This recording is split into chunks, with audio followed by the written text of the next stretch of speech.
The Lord be with you. A reading from the Holy Gospel as written to us by Luke. It was a Sabbath day, and Jesus went to dine at the home of one of the leading Pharisees. And the people were there, observing him carefully. And then he told a parable to those who had been invited, noticing how they were all choosing the places of honor at the table. When you are invited by someone to a banquet, do not recline at table in the first place of honor. A more distinguished guest than you may have been invited by him, and the host who invited both of you may approach you and say, "Give your place to this man."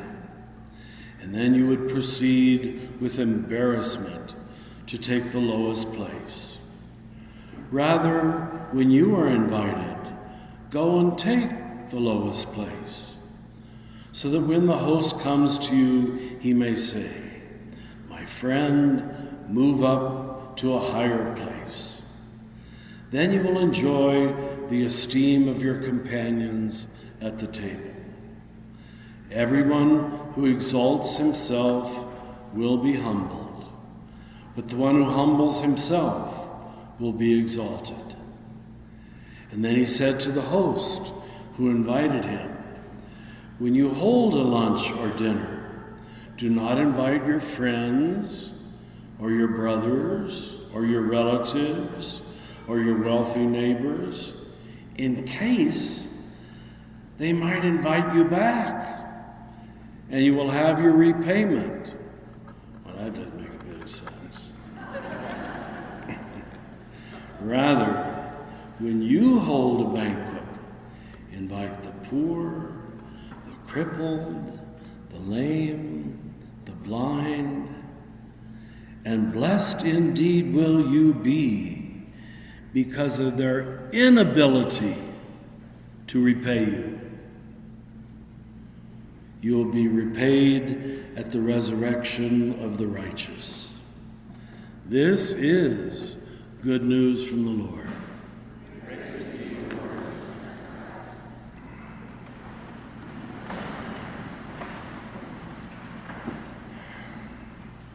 There's two economies, two worldviews, and once you understand the gospel, you move from one to the other.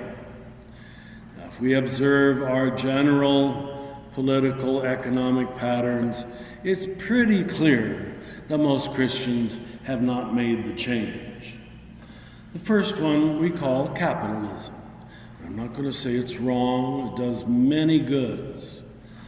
And that's based on quid pro quo, reward, punishment, this much good behavior, this much service, this much product, you pay this much, are rewarded this much. Then, if you sin or do fault or do evil, this much punishment. We got to admit this makes sense to almost everybody's mind. And if you're honest, it makes sense to you. It all seems fair. The only trouble is Jesus doesn't believe it. And he's supposed to be our teacher. So let's oppose this merit, punishment, reward economy, low-level capitalism, which we've all bought from our mother's milk because we're Americans, with what Jesus presents, and I'm going to call a gift economy, where there is no equation between what you get and how much you give. Now, I know you're all squirming in your pews. You don't like it. People don't like it because you feel you worked hard to get to this wonderful middle-class position that you're in or whatever, and you feel you have rights. And people who haven't paid taxes, and people who are not citizens, and people who are of a different color, they all must pay their dues. Now, I admit, to the logical mind, that makes sense. But all I'm saying is, you deal with this gospel. Go home and read it again. That's not what Jesus teaches.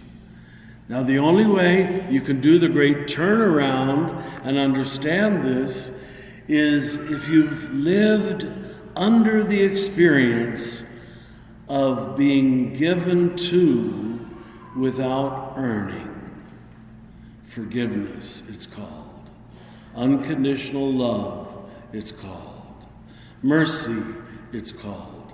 If you've never experienced unearned, undeserved love, you will stay in the capitalist worldview. 2 + 2 = 4. I put in my 2, I get my 2 back, and everybody's happy. But this free health care that Jesus offers, we don't know if we like it, really. We want people to get health care like us. Yes, we deserve it. Brothers and sisters, you and I don't deserve anything. Anything. Anything. It's all a gift. But until you've begun to live in the kingdom of God, instead of the kingdoms of this world, you think, like most Christians do, exactly like the world. What a nonsensical statement. Huh? In case they may invite you back. So you step out of this world where I give this much and I get this much. Where we're very impressed by celebrities and rich people, let's be honest. And people who drive big cars and people who wear fancy clothes. None of us are untouched by that. It sure doesn't seem to impress Jesus in the least. He looks at it at a totally different level, the human heart, the human soul. And there we're all absolutely equal. When you hold a banquet, invite the poor, the crippled, the lame, the blind, the nobodies. Does any of us live this? Do we priests live this? Pope Francis is trying, but the cardinals get upset when he invites the homeless into the Vatican. No, we like the world of equations. Basically, I'll put it this way. To understand the gospel in its purity and in its transformative state, you have to stop counting. Yep. You have to stop measuring. Yep. You have to stop weighing. Yep. You have to stop saying, I deserve. Can you do that? It's pretty hard. Once you've experienced infinite mercy. Now, didn't I ask you this here a few weeks ago, but I'm going to do it again. If God is infinite in love, infinite in mercy, infinite in forgiveness, how do you whittle that down? And I don't do this very often. It works better in a black church. But I want you to tell me what's half of infinite. What's 1/4 of infinite? You're not saying it. God, can I try one more time, please? What's 1/8 of infinite? Yep. That's the world by God's grace that you live in, where you deserve nothing and no one else deserves punishment. They might do such stupid things that the evil becomes its own punishment. But most people who do evil really aren't malicious. Now, some are. But most people who do evil are just stupid. Yeah. They don't know better. They don't think. They're unconscious. They don't, just not aware of what life means. And they go through life on cruise control. Well, you're not going to go through life on cruise control. I invite you to change your worldview from an economy of merit and deserve and counting and weighing and deserving to an economy of gift. It's all a gift.